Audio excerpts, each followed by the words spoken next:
Lord, you call me the light of the world, light of the world, shine on me, let me be the light of the world. Lord, you call me the light of the world, light of the world, shine on me. 이 세상에는 좋은 씨를 뿌리는 착한 농부도 있습니다.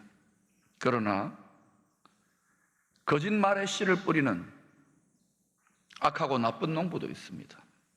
요한복음 8장 44절은 이 악하고 나쁜 농부에 대해서 이렇게 고발하고 있습니다.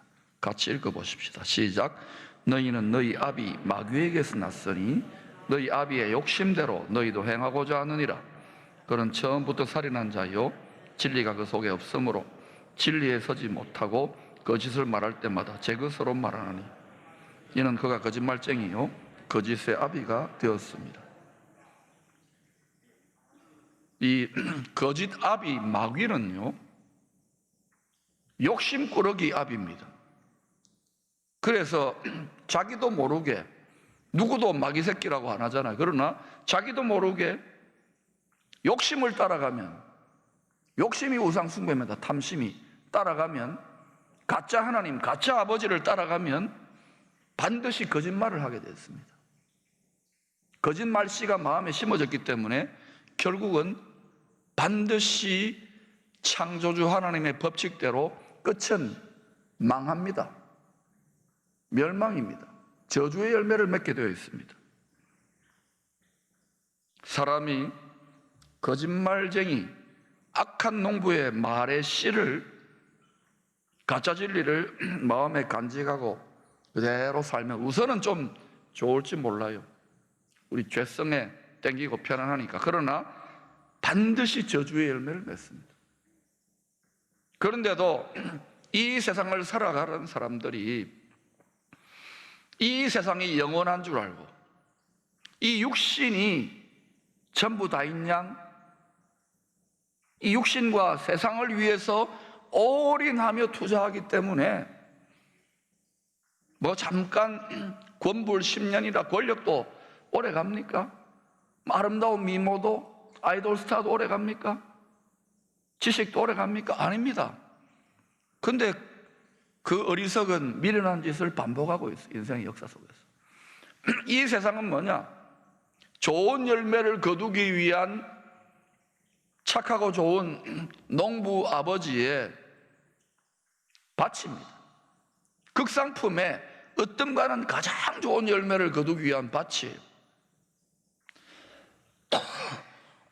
농사 짓는다고 여러분 다 저 백화점에 내놓을 만한 으뜸이 되는 열매만 나오는가요? 극상품 값진 열매만 나오는 아니잖아요.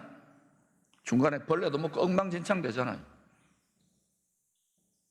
저와 여러분은 농부 아버지 하나님 원하시는 가장 좋은 극상품의 영광스러운 열매 맺히기를 축원합니다. 야고보서 1장 18절에 이런 말씀이 있습니다. 그가 그 피조물 중에 우리로 한 첫 열매, 이 첫 열매란 것은 우선순위를 말하는 것도 있지만 으뜸이라는 의미가 있습니다. A kind of first fruits, 복수입니다. 첫 열매들이 예수님이 부활의 영광의 몸을 입게 된 가장 좋은 극상품 으뜸 첫 열매가 되셨고, 우리도 그 으뜸 열매, 극상품 영광의 몸의 부활의 열매에 그를 믿음으로 때가 되면 누리게 될 줄로 믿습니다. 지금은 우리가 병들고 연약하고 힘들게 살아가지만 반드시 때가 되면 그렇게 됩니다. 그러나 이 땅에서도 그 영광을 예고편으로 맛보며 살아가야 되는 것입니다. 그가 그 피조물 중에 우리로 첫 열매가 되게 하시려고 자기의 뜻을 따라, 하나님 아버지, 농부 아버지의 뜻을 따라 진리의 말씀으로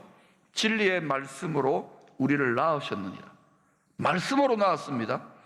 말이 씨가 되기 때문에 그 진리의 말씨가, 예수 진리의 말씨가 우리 마음밭에 떨어졌기 때문에 이걸 간직하고 사는 게 믿음으로 사는 거예요. 그대로 순종해 살면 그대로 뿌린 대로 심은 대로 거두게 됩니다.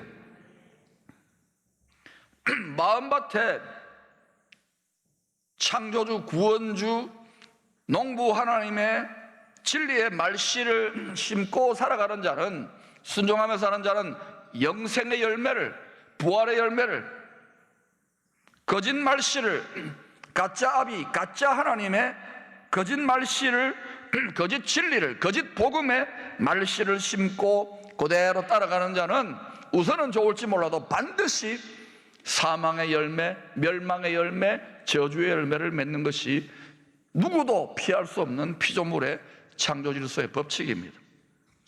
갈라디아서 6장 8절에 이런 말씀이 있습니다. 자기의 육체를 위하여 심는 자는 육체로부터 썩어질 것을 거두고 망한다는 거예요. 성령을 위하여 심는 자는 성령으로부터 영생을 거두리라. 우리는 육체를 위해서도 심어야 됩니다. 먹어야 됩니다. 먹고 살아야 되지만, 세상을 위해서도 투자하고 공부해야 되지만, 여러분의 훨씬 더 많은 관심, 시간, 에너지, 물질, 모든 것이 한번 여러분이 스스로 한번 비율을 내보세요. 이 땅을 위하여, 육신을 위하여, 세상을 위하여 더 많이 쓰는지, 아니면 성령을 위하여, 영원한 나라를 위하여, 영원한 나라의 영광과 상을 위하여 더 많이 투자하는지.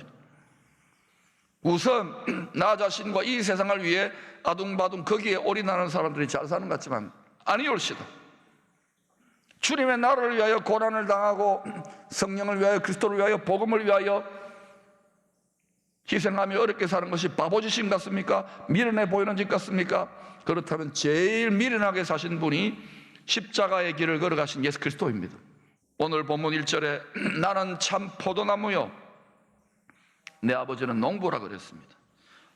농부 아버지는 참 말씀의 씨앗인 친아들 예수를 2000년 전에 원죄의 저주로 말미암아 저주받은 땅이 되었습니다. 이 땅이, 이 저주가 임한 땅에 참 포도 씨앗으로 심으셨습니다. 이 예수 진리의 참 말의 포도 씨앗이 잘 자라나서 때가 되니 한 30년쯤 지나니까 장성한 참 포도나무로 커졌습니다. 그 이후로 누구든지 예수 진리 되시는, 구원의 진리 되시는 참 포도나무에 믿음으로, 지체로, 가지로 접붙여 주시면 영원한 생명을 주시는 성령의 열매를 거두는 놀라운 은혜의 길, 구원의 길이 열린 것입니다. 예수 그리스도가 이 땅에 오심으로 말미암아 먼저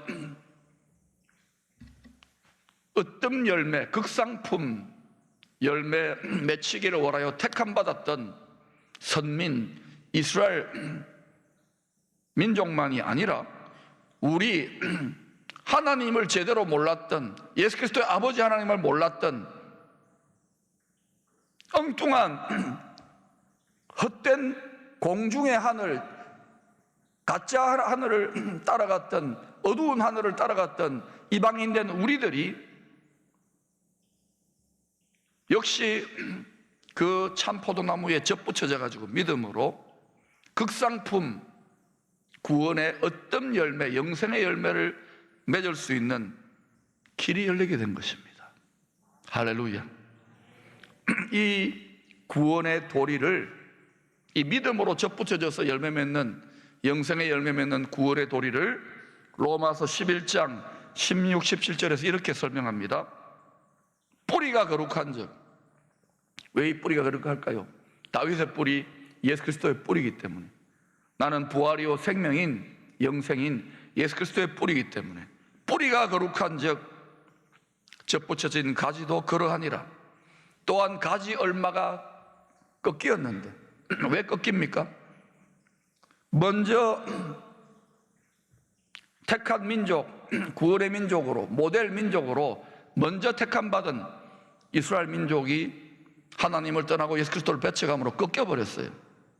때가 될 때까지 돌감람나무 이방인 된 우리가 네가 그들 중에 젖붙임이 되어 예수 그리스도에게 젖붙임이 되어 참 감람나무 예수 그리스도를 말합니다. 그 거룩한 뿌리의 진액을 함께 공급받는 자가 됐어요. 지금은 이스라엘이 오래전에 꺾였지만 이제 때가 되니 주님 오실 때가 되니 이 이스라엘이 지금 여러분 이스라엘 민족 가운데에 예수 믿고 돌아오는 사람 얼마나 많은지 몰라요. 옛날에는 상상할 수 없는 일입니다. 이게 때가 무르익은 거예요. 그 이스라엘 먼저 붙어 있던 가지도 점점 이제 꺾이지 않고 치유받아서 회복되고 있고 이방인들 우리들도 가지를 지금 접붙여 놓았기 때문에 함께 열매 맺어 때가 되면 농부 하나님이 크게 추수해 버리는 거예요. 아멘. 이제 어떤 흉악한 죄인이라도 여러분이 지난 여름에 어떤 죄를 지었는지 주님이 묻지도 따지지도 않습니다.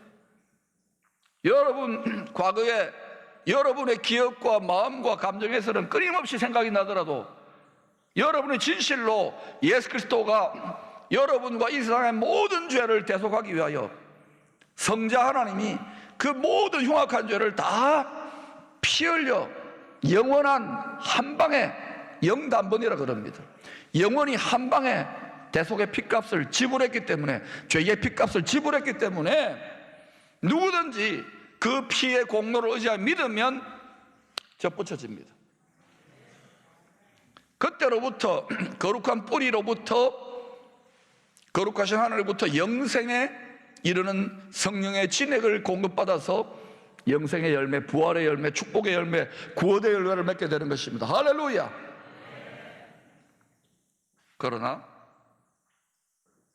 구원의 진리 되시는 예수 참 포도나무, 참 감람나무에 접붙여졌다 하더라도 믿음을 잘 지켜서 깨끗하고 거룩한 순종하는 정결하고 순결한 세상과 구별된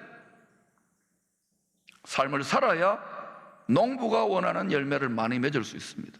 열매 맺기 위해 하나님은 농부는 조치를 취합니다. 뿐만 아니라 좋은 열매를 계속해서 맺지 못하면 농부는 오래오래 참고 두고 보시다가 때가 되면 최후에는 그 가지들을 몽땅 다 가차없이 잘라버립니다. 제거해버립니다. 그때는 자비로우신 하나님이 갑자기 무자비해집니다. 다 잘라버립니다. 가지가 붙어 있기는 한데 몸에 참 포도나무에 열매 맺지 못하면 잘라버리는 것이 농가의 법칙입니다. 농사짓는 기본입니다. 요한복음 15장 2절에 이렇게 말하고 있습니다.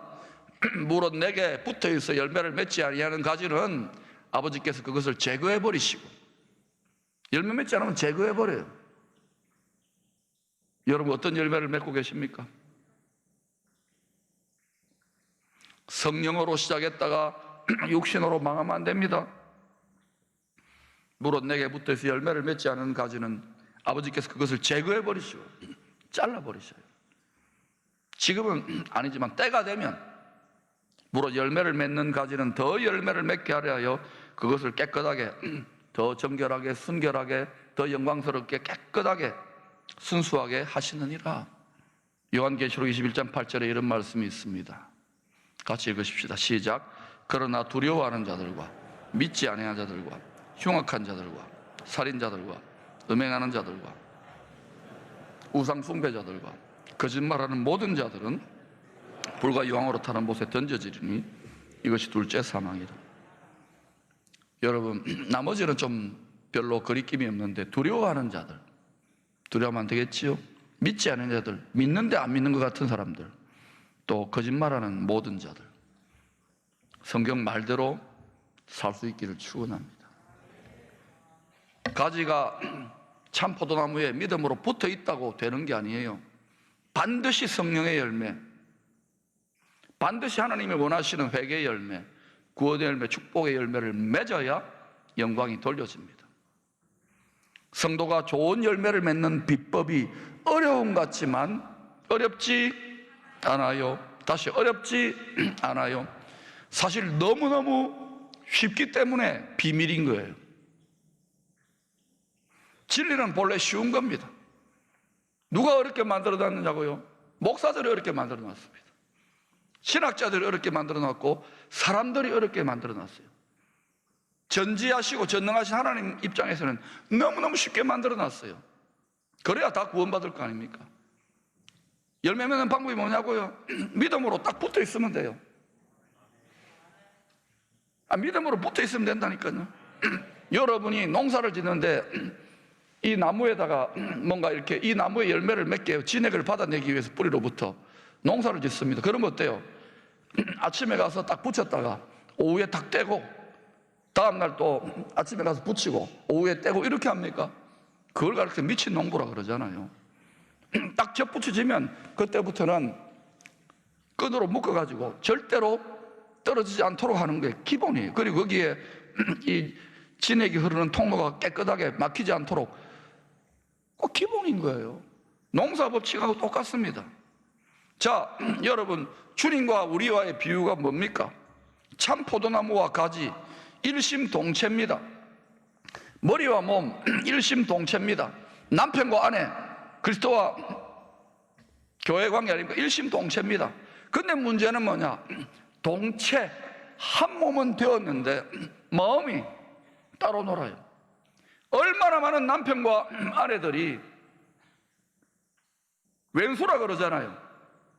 그것도 평생에 걸친.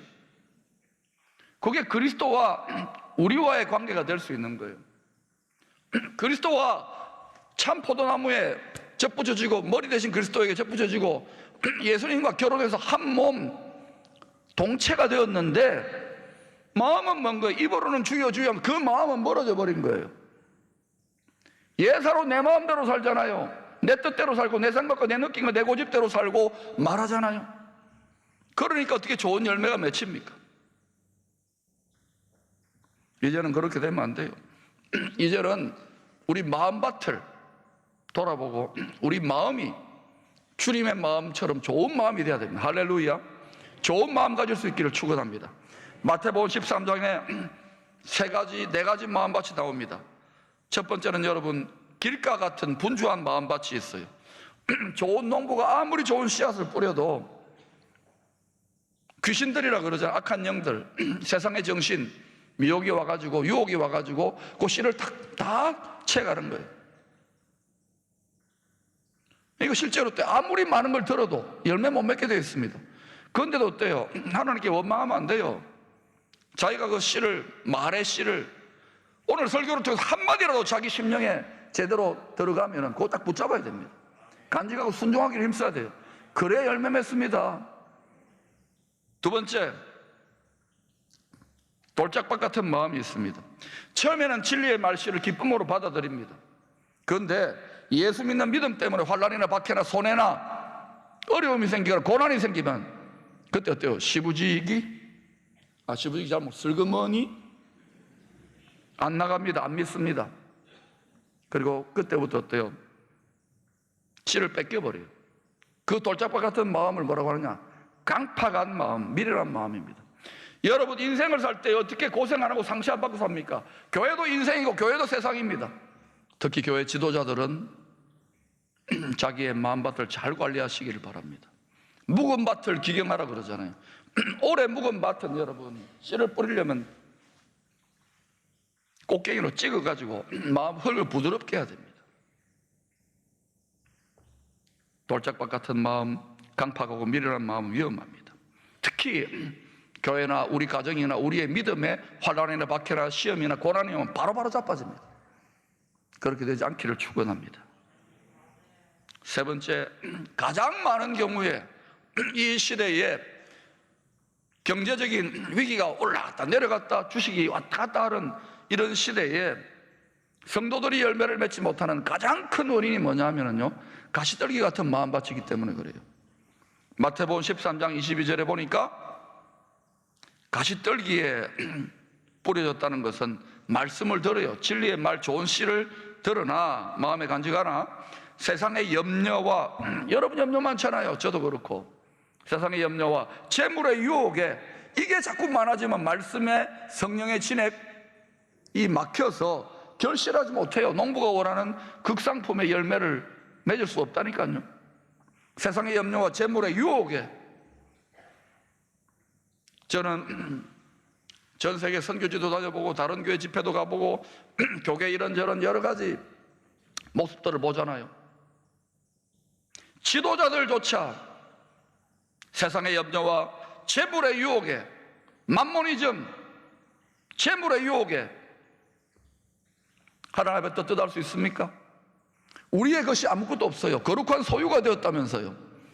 우리의 권리는 등기 이전돼서 하나님께 있다고요. 그런데 내 생각과 내 마음뿐만 아니라 내 물질, 내 건강, 내 시간, 내 마음대로 쓰는 거예요.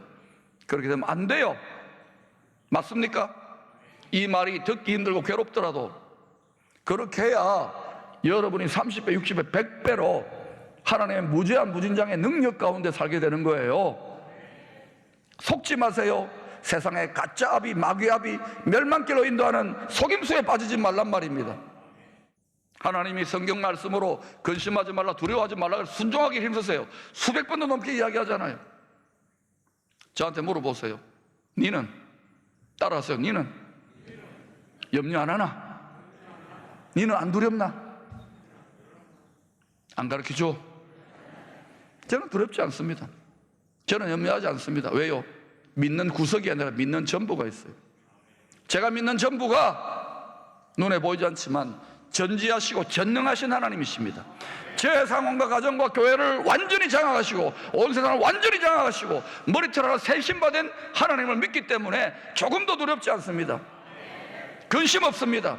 하나님을 아는 자는 강하여 용맹을 떨치리라. 힘써 하나님을 알아가시기를 축원합니다.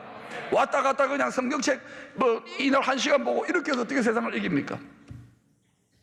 여러분 드라마도 보고 등산도 가고 레저도 하십시오만은 훨씬 더 많은 부분에 신랑 오시는 그날을 바라보면서 이 세상 농사 정리하고 저 땅에서 농사 지을 때가 옵니다. 깨어있기를 축원합니다. 여러분이 요한복음 15장 7절에 너희가 내 안에 거하고 내 말이 너희 안에 거하면 이게 무슨 상태입니까? 일심동체, 동체만이 아니라 일심이 되었다는 거예요. 내 안에 네 있다, 내 말이 네 안에 있다, 일심동체가 되는 거예요. 동체만이 아니라 일심, 한마음 한뜻 한말을 하기 시작하면 여러분이 주님의 마음으로 똑같이 돼가지고 말하고 주님의 뜻으로 똑같이 돼가지고 말하고 주님의 소원으로 말하고 구하기 시작하면 돼요. 그리하면 무엇이든지 누가 무엇을 구합니까? 주님이 원하는 것을 구하기 때문에 그러면 이루어요. 반드시 이룹니다. 이 땅에 3년 동안 주님이 걸어가실 때 했던 말 그리고 했던 기도 100% 응답받았습니다. 여러분 중에 이런 분들이 있을 거예요. 목사님 저는 기도도 많이 하고 열심을 내는데 왜 이렇게 응답이 없습니까? 그건 무슨 소리냐? 목사님 내 마음 주님 마음하고 하나가 안 되어 있습니다. 내 소원과 내 뜻은 주님하고 하나가 안 되어 있습니다. 이걸 자랑하는 거예요. 헛된 자랑이지요. 여러분이 진실로 주의 마음, 주의 뜻, 주의 생각, 주의 감정에 자신의 뜻과 생각과 마음을 복종시켜 자신의 계획을 복종시켜 주의 마음과 뜻과 계획을 따라 살아가기로 결단하기 시작하면 무엇이든지 여러분이 입을 열어 말하고 구하면 이루어지기 시작합니다. 안 이루어지면 찾아오세요. 성경 엉터리니까. 무엇이든지 원하는 대로 구하라. 그러면 이루리라. 여러분 이전에는 민족적으로 한국 교회가 너무 못 살고 힘들었을 때 좀 어린아이 같은 마음을 가졌을 때도 되어요. 이제는 여러분 분발해서 일어나서 새로운 시대를 열어야 될 줄로 믿습니다. 그 시대 다음 세대를 일으켜야 됩니다. 그렇다면 여러분 세상의 마음, 세상의 소리, 잡생각들 이런저런 상처만 버리세요. 주님의 마음과 주님의 사랑과 주님의 감정으로 싱크로율 100% 일치되어져서 말하기 시작하십시오. 주야로 구하기 시작하십시오. 그러면 여러분이 지금까지 경험해보지 못했던 무엇이든지 말에 씨를 뿌리고 구하면 그건 창조주 구원주 하나님의 말의 씨와 같은 똑같지 않아요. 그러나 그런 일이 일어납니다. 어렵지? 그대로 말씀대로 되는 겁니다. 사랑은 그렇게 열매가 풍성하게 거두어지기 시작하면 농부는 행복한 거예요. 저 영원한 나라에서 거둘 사랑의 행복을 지금부터 미리 맛보며 살아가는 것입니다. 그래서 좁은 길인 것 같지만은 더 좁은 길을 걸어가며 나 기뻐하는 거예요. 풍성한 열매의 주인공이 될 수 있기를 축원합니다.